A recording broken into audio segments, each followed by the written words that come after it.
Thank you very much, Seltzer. And yes, I'm back here with D-Man, of course. It's been about 9 hours since we started the first game of the day, and no one, I'm pretty sure, would have expected us to be where we are now, especially after the results we've already seen. Yeah, absolutely. We had the crazy start with Spain taking down Sweden. Now we are into this three-way tiebreaker situation. We're starting off China versus Thailand, or Thailand, as they've just been randomly merged together by the analyst desk. It seems like it's been a long day for everyone involved, but the players are absolutely ready to go. It is going to be Nepal. It is going to be 3 rounds, and of course, we've already seen all of these 3 teams, both China, Thailand, and of course France, who are waiting in the wings, playing out in a grueling King in the Hill style control map system all the time. They went all 5 rounds. Are we going to see the same once again? Right. Who knows? What better way to replicate the intense scenarios we had at the end of the series that these teams had respectively, with pretty much everyone in the group, excluding Singapore. We're doing it again here in this tiebreaker. So it's a best of 3, like was already pointed out here. Yeah. So the stakes are high, and the margin of error is quite slim. What we're seeing here as well, probably neither team go for the Bastion. I'd like to see it, but it's not really been a pick for either of these two, if I'm honest with you. We'll see, though. It actually has been a pick for France, though. We'll see if that comes out later on. But yeah, we almost saw the Torbjorn there. Not going to happen. Mickey, we already know enough to know he's a bit of a troll. Yeah, well, NZNR was very good, remember, early on. We heard AlphaCast actually early on talking about Kurlos the Anna for Thailand, how good he was in their sleep darts. So giving, obviously, Aputu, who's been taking all the praises for Thailand, giving him the lease of life he has. Jamley, of course, been on the McCree predominantly, but this time around on the Tracer. Gets in, gets himself the first chance of the kill. It's Lincoln that takes it to Aputu. The big damage dealer for Thailand is down, but NZNR strikes back. Yeah, that's right. Men now responding though onto KFC. When you see Lucio killing a Genji, that means that team is focusing that player. Otherwise, Lucio wouldn't be bothering to try and shoot him. So nice work there, good focus. Get rid of Aputu. He's the biggest threat on the side of Thailand. But this fight's been very back and forth. The point is open and it's free to be taken, but you can see this fight continues. Jamley is trying to neutralize NZNR there. He backs away and the Blizzard's down already. Where did he pull that from, though? Bart gets taken down around the side there. The pulse bomb gets tossed out, doesn't manage to find it. Mickey gets himself a kill. Aputu's back. Jamley gets taken down. And China didn't cap out the point originally. Thailand are back in there. They're going to get the point first off. The Blizzard that early on? Are you kidding me, NZNR? Okay, you know what that means though as well is that he's getting a lot of those right clicks from the endothermic blast, so the ice spikes, they are connecting because that's the best way to build up that ultimate percentage there as well. There's the wall coming up there, and China are going to be blocked. No more egress to that side of the map for now. And you can see they're deliberatingly, you can see through the wireframe, they're figuring out where do we go, how do we get information, and how do we make an informed decision on the basis of that. And look at the ultis starting to stack out here. Dragon Blade ready to go, Graviton Surge about to tick in, Earth Shatter already on there, Sound Barriers just about to chime in, and of course the Nano Boost from Kurlos. Everything stacked and ready for Thailand. They're going to hold this one surely with ease. There's the Dragon Blade, Kurlos gets himself in, Aputu goes wild, the Graviton Surge. The only argument I would say is that Thailand perhaps used a little too much there from their ulti bank, but it is nonetheless an easy hold, and we're going to be ticking over the 50% mark already for Thailand. Aputu has come out of, well, obviously nowhere in this tournament because we didn't really know much about him beforehand, but he is busting heads right now.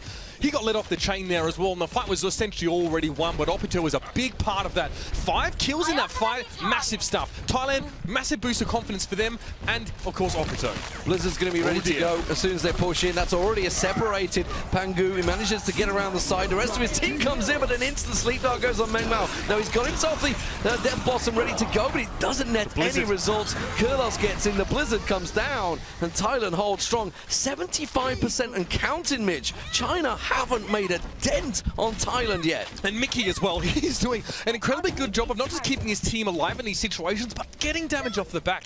He's always charged up with that particle cannon, about 50% average energy, which is pretty darn nice, considering there's big stages of downtime between the pushes. Aputu going to go in yet again here, and you see that Lincoln goes down to KFC first. There's the Nano Boost. Aputu doesn't quite have the Dragon Blade, but he'll get it now with the damage done. He's going to pull it out straight away. And away he goes, starts chopping for the fences, taking down walls, taking down houses, taking down just about anything in his way, and China cannot even get themselves a mark on the board.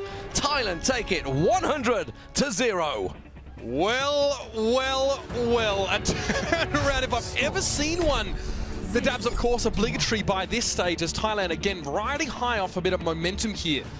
The Chinese squad realized that while they sort of can lose one of these tiebreaker scenarios, that means they need to win the next one. You've got to win at least one, and then hope that everyone else has done a bit of scissors, paper, rock action between them. That was pretty dominant. That makes a big statement. And Lee, this is a best of 3. If Thailand win this next stage, they've won this part of our tiebreaker round robin. And a 2-0 would be massive. Obviously, that would give China a real problem. They'd have to go then and 2-0 France, and France would have to 2-0 Thailand, and we could be back in the merry-go-round all over again. Let's see how it works out. The initial exchange was very close, almost went China's way, remember, and Thailand kind of got themselves back in now. Potu got the respawn, got back in, got the damage down. Keep your focus on this man. He is a big damage dealer with the help and support of his team.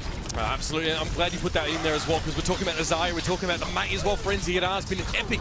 Pangur going to go for the charge in there, but it doesn't really net any results. Mickey just shields up and then turns the damage twofold back towards him. Another one coming from the Zarya player here for Thailand, and China looking in utter disarray here, Lee.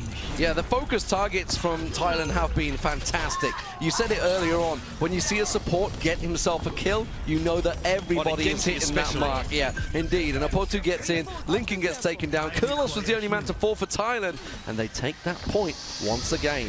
And of course, Opito, you're definitely worth mentioning. 22 eliminations, 1 death in that last map.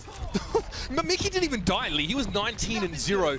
Now China need to really put their nose to the grindstone and make something happen here. There's going to be a Dragon Blade, an Earth Shadow, and a Blizzard around the corner. How do you fight this? Apotu's got the Dragon Blade. Does he even need it? That's the question. He finally pulls it out and goes looking for that tank. He can't manage to get the tank down. Pangu manages to hold strong for a while, and that keeps him a little out of the fight. And the problem is, the rest of his team, while he was off the point, have been cleared out. And China, at last, get themselves a marker on the board. Yeah, not only did Pango actually get KFC, he also kept Opito out of the fight. And that will leave China, of course, with the man advantage over in the local area on that point to exacerbate that a little bit more and take control. Thailand didn't use all that many of those ults they had. In fact, they used 2, but they've got 3 more to go. They can keep this one rolling and try and wrest this back into their control before China can establish and build up that ultimate bank that can be so scary in these situations. Mickey, his first death there, I believe. Yeah. Hey Mickey, you're so fine, I believe is the way the song goes, but finally he has been dealt with. Naiba got himself the ulti, but that Earthshatter's going to get blocked out there. The shield comes in, Kurlos gets himself down on there. Pangu finally gets a strike in there, but KFC responds is Meng Mao, I'll get his name right eventually, will pick himself up the triple, and he absolutely deserves to be called correctly when he gets that much damage down. Reinhardt players remind me of that clip where you've got 2 guys that are playing speed chess, and then after they finish the game, they get up and put boxing gloves on and start belting each other in the head. Both Pangur and, of course, KFC shielded each other's Earth Shadows before that fight started. These guys are playing a mental and, I guess, technically a physical game when it comes to playing the Reinhardt. It's really good to watch, but China have control for now. Second highest damage on the board now for Meng Mao, only behind Opotu, only just on the Genji, so that's how much damage he's dealing here. Mickey's got himself that Graviton Surge built up. The Earthshatter goes down, doesn't really catch a great deal. The Graviton Surge goes out, but you can see, look at the hitboxes. It's Thailand that are decimated. They're the men that fall in, and Meng Mao comes back on through. The right click's working. YJP picks himself up a couple of free kills with a Tesla cannon, and China holds strong. 83% and counted. Thailand have to win the next fight, or it's going to go 1-1. Don't know how, just call Meng Mao. That's big from him. Actually, the last couple of fights, he was dominant in them. Honestly, 3 kills per fight over the 2 of them. We've lost Lee, guys. Yeah, he's in stitches, but he's the important fight. 95%. Thailand have to move, but they've been gravitoned in. That's got to be it. Surely 98%. They've got to get on a point. It doesn't matter. Overtime ticking. Thailand are going to lose out on this map. It's 1-1. We're all square. China right back in it. And that is just what they needed there as well. They probably had a feeling when the game started off that it was sort of getting away from them a little bit there, especially 100-0. You don't want to let it get to you, but it definitely does make a big statement. Now, Thailand have just been now given a pause for thought, a bit of caution here. It all comes down to this. I mean, how many times have we said that already today, Lee? These 2 teams are rising to the occasion, neck and neck. Suddenly, the focus faces are on Thailand. They realize what is up for grabs. They realize the danger, the gravity of the situation. A place at BlizzCon, I think anything these teams will be looking for. Thailand, of course, coming into this on as a full organization. It would be a dream for those guys to reach there. And China, of course, carrying the weights and expectations back home in the motherland. And of course, China, it is a esports hub, a active hive. Here we go. finally into Shrine. Opito now switching over towards the Roadhog in this situation. Doesn't fancy Genji. This place is kind of roofed in. It's a little bit hard to get in and out safely. So now obviously he wants to try and shut down any flankers and just add some extra muscle to the fight there. You can see he's having concern for his supports there, but the shield comes up. Opito's forced away as the rest of his team are cut down rather quickly. Jamli's change over to McCree has worked out well. We've seen him operating so successfully on this hero before. He is a very accurate McCree player. As I say that, he's not that accurate at the moment. That's mainly because he's just been using the right click there. We saw 57%. So not the greatest of start, greatest of stats, but doesn't matter when you're getting the kills. I tell you, I'll take 57% any day of the week there. I think that's still pretty good here. Yeah. I mean, there's shields that you can shoot that still adds to your accuracy, so it's not always a very, I guess, intuitive line to rig it out. It doesn't always mean a whole lot, but let's see. Opito wants to go forward. Hook, don't really know where that was intended to go. It doesn't catch on, but now Opito wants to hook someone across the gap here from the point towards him. Now, we're going to see Thailand sort of try and move off of this one. They've got to go fairly soon, though. They're letting China build up. Meng Mao off the edge. That's what Opito was looking for, the hook and the kill. Yeah, manages to pull him down, but he's going to get knocked off with the primal range of YJP. He also takes Kurlos down as well. NZNR finally takes him down, but the damage has been done. Thailand are decimated. In goes Pangu with the nano boost running, and he just smashes down the rest of the team with that big hammer of his. 43% and counting. China are looking very good, and Thailand starting to get a little panic. Yep, the momentum and the horse they rode in on now seem to be just a distant memory. Thailand, with nothing on this point so far, they need to retake. Now, Whole Hog is incredibly scary on this particular map. Sanctum has a lot of pits and pitfalls for the unwary as well. China will need to be prepared for this one. Have that shield will help, and if YJP can throw a bubble down, he can mitigate the knockback effect from the Whole Hog. Meng Mao has his Graviton Surge ready and waiting. You can see Thailand, they're grouping up on the left-hand side. Meng Mao's in a perfect position to fire it off. He's the other side. He can just pop it down, slam dunk it effectively on them. There's going to be the left click coming down. Graviton Surge, it's on point. It doesn't manage to catch them out. He gets a little flick around the side there. NZNR getting taken down. China are going to wipe them on the point. It was all too easy when you have that Graviton Surge ready and waiting to go. Yeah, smart work there as well. I think it was actually YJP just got behind the little pillar and avoided that last shot coming in there. Nicely done there from him, really, but now they're going to push through. They're going to make this one happen now. It's 7% remaining, and China have control. It's going to be Thailand forced away in. It's going to be a nano boost used here as well. Opito needs to go forward now, make something happen. The Biotic Grenade going to make no healing possible, and now we're into overtime. They're in trouble. They have to get onto the point. Kurlos manages to get YJP down, though, but Nightbar comes in. NZNR comes striking through. He gets himself a quick triple kill, and the point will indeed get flipped over to Thailand just in the nick of time. Bleed, well, I guess the flow is at least stemmed at this stage. NZR going to be put to sleep, but just gets away with that one. Opito with 2 quick kills over the back of the fight there. Probably no chance, no point to go back towards the Roadhog here. That Dragon Blade, which is imminent, will be very important in a pinch. And I'm going to be honest with you, that's what Thailand are in right now. Are we going to see Mickey switching over? I don't know if he's going to stick with his Diva. Of course, the self-destruct can be useful on that point. It does take a very long time still, of course. Opito just around the side. He's going to have Dragon Blade available. We know what he can do. We know how strong he can be. They're pushing in. Naibar's going to have himself the nano boost. It's going to go on to Pangu. I suspect you can see him on the front there. They've allowed them to take this. It's very risky from Thailand. They go for that retake chance. Dragon Blade gets pulled out, goes around the side, but he gets flashbanged up. Pangu's been knocked off the side. He takes that KO KFC, but Opito does manage to get the strike in. NZNR gets himself a quick double, and he saves his ulti charge as well. That's about to be ready for the next engagement, and Thailand holds strong. Zalfik saved that fight for Thailand, 100%. Opito was flashed and in a bad place, and then the sound barrier came down from the Lucio, kept him alive long enough to get 3 kills, half of China, and that takes pretty much entirety of the momentum away from them there in that fight.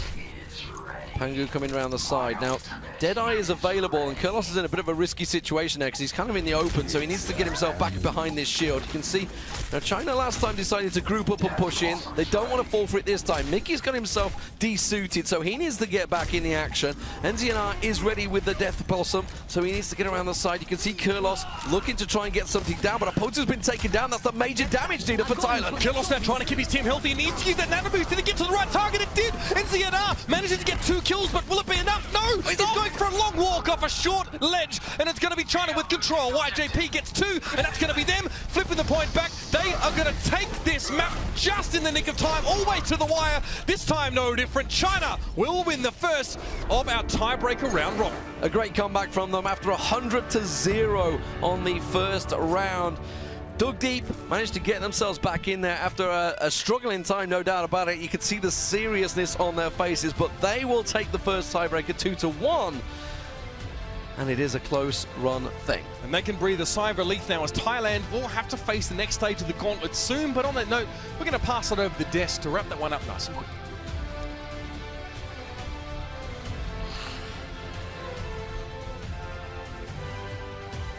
These guys look fearsome right now. China is not ready to let go of this tournament. It almost looked like they were after the first round there in Nepal. I mean, Thailand looked really good. Aputo was just tearing people apart. But what came back was Janli on the McCree, and they knew they had to control the Genji somehow. Yesterday, when Aputo was finished playing, he said that some teams, when they played against France, he switched from the Roadhog to the Genji because people were focusing him down too easily on that Roadhog. And this time, there was that solution. Janli was the one who came up super huge in the last 2 points in order to help them take the team. And it helped with the McCree also, just being able to control the Genji with the flashbang. Yeah, I did think that Thailand was going to win that after the first round. I put together a playlist here. You can see some replays of Aputo on his Genji, where he just looks spectacular. And I question, though, do you think Monte they could have maybe brought out that Roadhog and played triple tank? I think that you run a risk in that sense of perhaps that would have been a little bit too much poke damage. But I think if you have a Reinhardt and you've got the Ana, at least you can build up the Ana ult, and it is very good to have that Roadhog on this Sanctum point. Easy to get those pickoffs there, easy to drag people to their deaths. And we did see that for a short while, but Aputo went back to the Genji. Yeah, my opinion on this is that triple tank is always reliable when you're playing control maps. And Nepal, it always works. We see NIP had a lot of success running the triple tank composition. And it can be rough getting away with the Genji and the Tracers on these type of maps. So I think both works. But maybe Roadhog would have been an option because Aputo got shut down so hard on Shrine. I think, you know, a big thing I noticed with the series, too, is that after point one, China sort of woke up. You know, they're like, all right, we're calmed down, the nerves are gone. And then players like Meng Mao really came alive on heroes like Zarya. And on rounds 2 and 3, China seemed pretty dominant, except for a little bit of a shakiness at the end of Sanctum. Yeah, but it came down to them just giving a lot of free shots to Janli's McCree with very little threat. And they needed somehow to adapt to that, to actually put pressure on Janli, because he had way too much space to work in. Well, they when we did the Meet the Team video with Thailand, they said one of the strongest features of their team was communication. I think there were a few moments of brilliant communication for the team. You pointed out one with D.Va getting suited before reapproaching the point. Oh, yeah, right at the end there, actually. Mickey had been de-suited from the D.Va, so you saw them pull back off the point and then give the control back over because they needed that time to resuit the D.Va so they had the strongest possible offense to get it back in overtime. So I think that was a good decision made by Thailand. Yeah, I believe so also. Unfortunately, it was not enough. China's still able to take the victory here, but we do have a couple more shots of these guys in action because it's so much fun to watch. And once again, Aputo takes center stage. Yeah, there's going to be a lot of Aputo in this highlight reel right here. Yeah, no big surprise, though. But I think we're also going to see a lot of Mickey as we move on to Shrine. If you look at Shrine, personally, I think Mickey was the big hero here for Thailand. But then in the end, you know, Meng Mao able to make the difference on his team's own Zarya. Yep, and it'll actually be Thailand swapping out right now. France taking the stage to go against China. So I think you mentioned China's getting warmed up. This is going to be great for them going into this matchup. They take a minute to kind of get into their zone, but now Thailand has put them there. Yeah, I did mention that I thought that China would be a bit more exhausted given their matchup versus France. But now getting into this matchup and winning versus Thailand, I think they're going to be super pumped going up against France here. All right, well, I'm waiting for this replay to wrap up because I'm pretty excited. Jason's got an interview with Zalfix after this match to catch up and to see exactly what happened for these boys, because we thought Thailand was going to make it. I thought their energy, I thought their cohesion was going to carry them through this, but let's find out what Zalfix has to say.